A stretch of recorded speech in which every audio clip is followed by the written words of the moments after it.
देखिए, आज हम लोग बात करेंगे इंडियन पॉलिटी के भाग 3 की। ठीक, जो है हमारे मौलिक अधिकार। आर्टिकल इसमें 12 से 35 है, जिसको मैग्ना कार्टा भी कहा जाता है। ठीक, यह ऐसे अधिकार है जिससे जीवन बेहतर बने, ये स्वतः मिलते हैं, इसको मांगने की जरूरत नहीं होती। ठीक, ये इसकी परिभाषा है।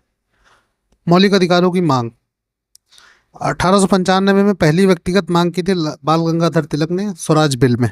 1925 में महिला द्वारा पहली मांग एनी बेसेंट ने।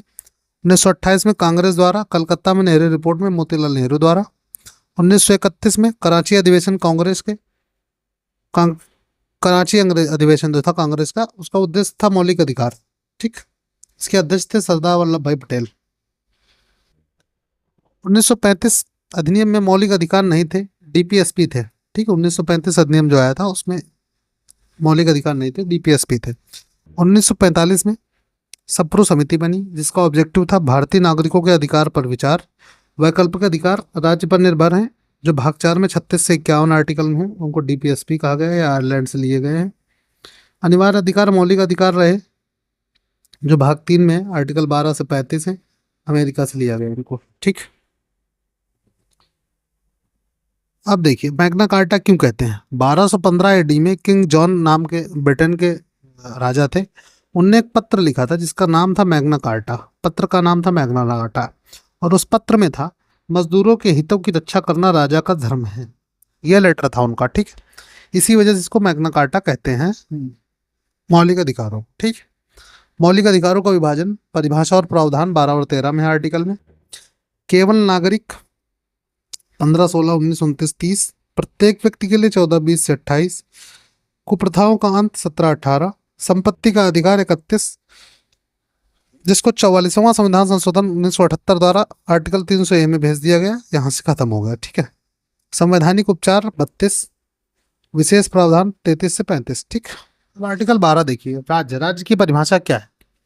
एक ऐसा निकाय है जिसमें प्रशासनिक विशेषताएं हो, संवैधानिक हो, तो राज्य कहलाएगा। एग्जाम्पल केंद्र, राज्य, पंचायत, यूपीएससी आदि।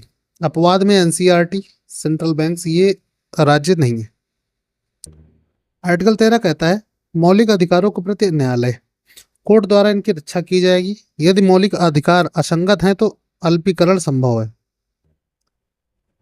ठीक, जो मौलिक अधिकार हैं उनकी अपेक्षा पर्सनल जो धर्म अधिकारी आधार हैं वो भी रहेंगे। ठीक, मौलिक अधिकारों के प्रकार पहले 7 थे, अब वर्तमान में 6 हैं। इसमें से संपत्ति का अधिकार जो आर्टिकल 300A में चला गया है वो हट गया है। ठीक है, समानता 14 से 18, स्वतंत्रता 19 से 22, शोषण 23 से 24, धार्मिक 25 से 28, सांस्कृतिक 19 से 30।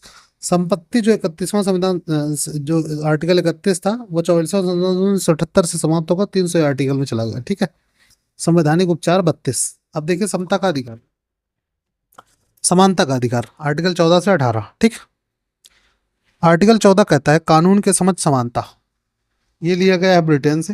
इसका अपवाद है आर्टिकल 105, सांसद के द्वारा संसद में दिए गए भाषण पर कानूनी कार्रवाई नहीं हो सकती। मतलब जो संसद में अगर कोई सांसद कोई भाषण दे रहा है, किसी के ऊपर कोई आरोप प्रत्यारोप लगा रहा है, तो उस पे उसके विरुद्ध कोई विधिक कार्रवाई नहीं हो सकती संसद में। अगर वो रोड पे करेगा तो उसके खिलाफ विधिक कार्रवाई होगी। ठीक, संसद पर नहीं। ऐसे आर्टिकल 194 है, इसमें विधायकों का विधानमंडल में भाषण पर कोई कार्रवाई नहीं होगी। सेम आर्टिकल 361 है, राष्ट्रपति राज्यपाल पर कानूनी मुकदमा नहीं होगा। ठीक, आर्टिकल 15 है, भेदभाव के विरुद्ध अधिकार, लिंग, जाति, धर्म, वर्ग, जन्मस्थान आदि के नाम पर कोई भेदभाव नहीं करेगा। 15 का सब आर्टिकल 2 है, सार्वजनिक संपत्ति के प्रयोग में भेदभाव नहीं होगा। ठीक, 15 का 3 है, महिला और बच्चों के लिए सरकार द्वारा विशेष उपबंध है। 15 का 4 है, कमजोर वर्गों के लिए विशेष उपबंध है, SC, ST, EWS and others. ठीक, ये अपवाद है उसका। आर्टिकल 16 में सरकारी नौकरी के अवसर में समानता। ठीक, अपवाद है इसका 16(4), कमजोर वर्गों के लिए विशेष प्रावधान, जैसे जो रिजर्वेशन मिलता है, रिजर्वेशन जो आपके SC, ST, OBC, EWS इनके लिए। ठीक है, आर्टिकल 17 अस्पृश्यता का उन्मूलन, अनटचेबिलिटी। ठीक, अपवाद है संक्रमणीय रोग, कुष्ठ रोग आदि। मतलब अस्पृश्यता का अंत तो है। ठीक है, छुआछूत हट जाएगी, लेकिन ये अपवाद है संक्रमणीय रोग। मान लो किसी को अब छुआछीत को कोई बीमारी हो गई, ठीक है ना, कुष्ठ रोग हो गया, उसके लिए ये अपवाद है उसका, ठीक है। आर्टिकल 18 है उपाधियों का अंत, लेकिन इसमें अपवाद है, सैन्य की उपाधियां जो सेना में उपाधियां चलती हैं, डॉक्टर आदि ये सब रहेंगी, ठीक। उपाधियां जैसे राजा लोग लगाते थे पहले, ठीक, ये सब चीज खत्म हुई। बालाजी राघवन मामला 1996 में हुआ था। इसमें भारत रत्न, पद्म पुरस्कार, ठीक, ये अवार्ड है, टाइटल नहीं, इसीलिए ये लिखे जा सकते हैं जैसे हम लोग लिखते हैं नहीं है, भारत रत्न सचिन तेंदुलकर, ठीक। तो ये तेंदुलकर ना, ये भारत रत्न इसमें जो है ये पद नहीं है, अवार्ड है, टाइटल नहीं है, ठीक। 18(2) में भारत का नागरिक विदेश से उपाधि का ग्रहण नहीं कर सकता जब तक प्रेसिडेंट की आज्ञा ना हो। कोई भी भारत का नागरिक अगर कोई विदेशी उपाधि ग्रहण करना चाहता है तो उसको राष्ट्रपति की परमिशन लेनी पड़ेगी, ठीक।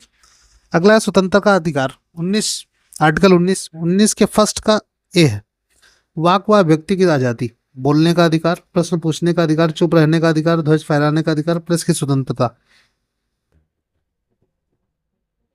प्रश्न पूछने और चुप रहने का अधिकार जो है, प्रश्न पूछने का अधिकार जो है आरटीआई एक्ट 2005 के बाद शामिल हुआ, ठीक है। नवीन जिंदल मामला 2004 में रहा, उसमें ध्वज फहराने का अधिकार मिला। 91 का बी है, 91 का बी, शांतिपूर्वक ढंग से इकट्ठा होने धरना देने का अधिकार। सी है, संघ या समिति बनाने का अधिकार, एग्जाम्पल सहकारी समिति। इसका डी है, भारत क्षेत्र में स्वतंत्र घूमने का अधिकार। ई है, भारत में कहीं भी बसने का अधिकार। एफ है, संपत्ति खरीदने का अधिकार। 44वां संविधान 1978 में समाप्त, 300 ए में चला गया है, ठीक है। 19 का जी है, 19 फर्स्ट का जी है, अपनी पसंद से आवेजिका चुनने का अधिकार, मतलब जो आप प्रोफेशन चुनना चाहें, प्रोफेशन वो अपने पसंद से आप चुन सकते हैं, ठीक है। आर्टिकल 20 दोषी के संबंध में संरक्षण, 20 का फर्स्ट है, अपराध की सजा अपराध के किए जाने के दौरान तय सजा के आधार पर निर्धारित होगी। इसका मतलब ये है कि जैसे आज 15 अगस्त 2025 को आपने अपराध किया, तो आईपीसी की धारा या बीएनएस की जो धारा का प्रावधान उस विशेष अपराध के लिए आज के दिन है, उसके बेस पे आपको सजा दी जाएगी। इसका मतलब ये नहीं है कि आपके जो केस की सुनवाई अगर वो 2 साल चली, 2 साल में धाराओं में परिवर्तन हुआ, उसके प्रावधान बदले, तो उस हिसाब से नहीं होगा। ये आपके जब आपने क्राइम किया उस समय किस धारा में क्या प्रावधान था, उस बेस पे आपको सजा मिलेगी, सीधी सी बात यह। 20 का 2 है, एक अपराध के लिए 2 बार सजा नहीं मिलेगी, एक अपराध सेम अपराध के लिए 2 बार सजा नहीं मिलेगी। दोषी को उसी के विरुद्ध साक्ष्य प्रस्तुत करने के लिए बाध्य नहीं किया जाएगा, ठीक। आर्टिकल 21 है, प्राण व दैहिक स्वतंत्रता, इसमें निजता का अधिकार, पसंद का विवाह, चिकित्सा पाने का अधिकार, कुछ वर्गों का निःशुल्क भोजन, विशेष विदेश जाने का अधिकार, ठीक। ये जुड़ा था 1978 मेनका गांधी केस से, ठीक। और सोने का अधिकार। आर्टिकल 21 का ए, 86वां संविधान संशोधन 2000, जो शिक्षा का अधिकार, जो 6 से 14 वर्ष के बच्चों के लिए अनिवार्य और निःशुल्क शिक्षा रहेगी, ठीक। आर्टिकल 22 है, गिरफ्तारी के संबंध में संरक्षण, 22 का फर्स्ट है, कारण पूछने का अधिकार, 22 का सेकंड है, पसंद की विधिक सहायता, अधिवक्ता लेने का अधिकार, 22 का थर्ड है, गिरफ्तारी के 24 घंटे के अंदर कोर्ट में पेशी, साधारण मामले में यातायात समय अलग से है, ठीक है। विशेष मामलों में से एनएसए वगैरह लग सकता है, ठीक है, तो उसमें जरूरी नहीं है। अगला देखिए, शोषण के विरुद्ध अधिकार, आर्टिकल 23, मानव तस्करी, जबरन कार्य, बंधुआ मजदूरी जैसी स्थितियों पर रोक। आर्टिकल 24 है, बालाश्रम, बाल मजदूरी पर रोक, 14 वर्ष से कम आयु के बच्चे को जोखिम कार्य नहीं करेंगे, ठीक। धार्मिक अधिकार 25 से 28 है। आर्टिकल 25 में धार्मिक अंतःकरण की स्वतंत्रता, किसी भी धर्म में उसके विचारों को माना जाना, ठीक, प्रचार भी कुछ भी कर सकते हैं आप। एग्जाम्पल है सिख धर्म, कृपाल चाकू लेके चलते हैं, ठीक। आर्टिकल 26 है, धार्मिक प्रबंधन की स्वतंत्रता, भंडारा, जागरण, ईद कुछ भी कर सकते हैं आप कहीं भी, ठीक है। अगर आप सार्वजनिक स्थान पर कर रहे हैं तो आपको संबंधित मजिस्ट्रेट, मतलब जिसको डीएम कहते हैं, डिस्ट्रिक्ट मजिस्ट्रेट से परमिशन लेनी पड़ेगी आपको, ठीक। बाकी आप उसके लिए आजाद हैं, कुछ भी कर सकते हैं। आर्टिकल 27 है, धार्मिक संस्थाओं का कराधान, मतलब नो टैक्स, कर मुक्त। धार्मिक जो संस्थाएं होंगी, मान लो जैसे मुस्लिमों में है आपका मदरसा, ठीक, इस पे कोई भी टैक्स नहीं लगेगा, नो टैक्स। आर्टिकल 28, शैक्षिक संस्थानों में धार्मिक प्रबंधन। सरकारी संस्थान धार्मिक प्रबंधन अनिवार्य नहीं है, प्राइवेट संस्थाओं में ऐसा जरूरी नहीं है, मालिक की इच्छा अनुसार है। ठीक है, सरकारी संस्थान में कोई भी धार्मिक प्रबंधन नहीं होगा, मतलब अनिवार्य नहीं होगा, नहीं ये होना ही है। ठीक है, सांस्कृतिक स्वतंत्रता आर्टिकल 29 से 30। ठीक, अल्पसंख्यकों के लिए आधार भाषा और धर्म। आर्टिकल 29 कहता है अल्पसंख्यकों को अपनी संस्कृति बचाने का अधिकार है, इसके लिए वह शैक्षणिक व सामाजिक प्रचार कर सकते हैं। एग्जाम्पल मदरसों में शिक्षा। ठीक, आर्टिकल 30 है अल्पसंख्यकों को शैक्षणिक संस्थान निर्माण का अधिकार, मदरसों का बनाया जाना आर्टिकल 30 में। ठीक है, आर्टिकल 31 संपत्ति का अधिकार, दादालाई जमीन। ठीक, और आर्टिकल 19(1)(f) संपत्ति का अधिकार खरीदी गई जमीन। दादालाई मतलब पुश्तैनी। ठीक, 1978 44वां संविधान संशोधन खत्म कर दिया गया।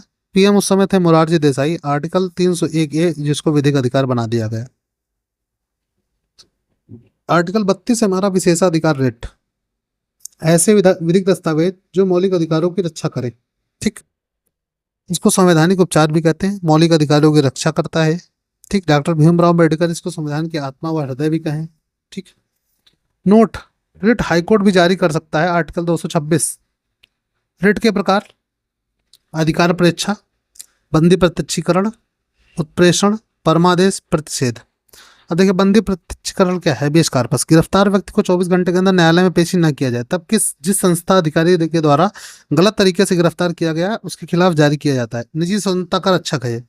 मान लो एक एग्जाम्पल मैं आपको दे रहा हूँ, मान लो पुलिस आपको उठा ली। ठीक, अगर अगले 24 घंटे के अंदर वो न्यायालय में पेश नहीं करती है तो आपके पास अधिकार है कि आप जाके माननीय न्यायालय में हैबियस कॉर्पस डालिए और माननीय न्यायालय संबंधित पुलिस स्टेशन को आदेशित करेगा कि इस तारीख को ये आदमी और जिसके साथ ये है दोनों मौजूद रहेंगे न्यायालय में। ठीक है, ये होता है हैबियस कॉर्पस। कुल मिला के जिसको गिरफ्तार किया गया उसको पेश करना है माननीय न्यायालय के सामने, बस। क्वो वारंटो क्या होता है? अधिकार परीक्षा, सरकारी पद का गलत तरीके से धारण किया जाना तो उस व्यक्ति के विरुद्ध जारी किया जाता है। ठीक, इसको पोस्टमार्टम रिट भी कहते हैं। मैंडेमस, परमादेश, जब कोई सरकारी व्यक्ति अपना कर्तव्य ना निभाए तब इसको जारी किया जाता है। प्रतिषेध, प्रोहिबिशन, अपर कोर्ट द्वारा इसी रिट से लोअर कोर्ट को अधिकार क्षेत्र से बाहर का कार्य करने पर रोका जाता है। ठीक, उत्प्रेषण, जब अपर कोर्ट लोअर कोर्ट के कार्य को देखती है, लंबित मुकदमों को हस्तांतरित करने का अधिकार उसके पास है। ठीक, आर्टिकल 33 है कुछ खुफिया विभागों में कार्यरत अधिकारियों के मौलिक अधिकारों में आर्टिकल 19 में कमी की जाती है। ठीक, वो प्राइवेसी बनाए रखने के लिए। ठीक, प्राइवेसी बनाए रखने के लिए ऐसा किया जाता है। आर्टिकल 34 है जिस क्षेत्र में सैन्य कानून लगा हो वहाँ के लोगों के अधिकारों में आर्टिकल 22 की कमी की जाएगी। ठीक, और आर्टिकल 35 है मौलिक अधिकारों में संशोधन जिसका अधिकार सिर्फ संसद को है। ठीक, और विशेष बहुमत से पारित होगा। विशेष बहुमत का होता है 2/3, मतलब जितने सदस्य हैं उनका 2/3 होना चाहिए तब ये पारित हो सकता है। ठीक, भाग 3 आपका समाप्त होता है। मौलिक अधिकार हम लोग पढ़ चुके हैं। ठीक है, अब अगला भाग होगा भाग 4 जिसमें हम लोग पढ़ेंगे डीपीएसपी। ठीक, तो तब तक अगर आपको हमारी मेहनत अच्छी लगी हो तो वीडियो को लाइक करिएगा। और हाँ एक चीज़ कि अगर आपको ये क्लास नोट्स चाहिए तो मैं वीडियो वाइज तो डाल ही रहा हूँ, आप लोग कमेंट करिएगा वीडियो में। अगर आपको कंप्लीट नोट्स चाहिए तो मैं कंप्लीट भी टेलीग्राम चैनल पे अपने डाल दूंगा। ठीक है, चलिए मिलते हैं अगले वीडियो में, तब तक के लिए टेक केयर, बाय बाय।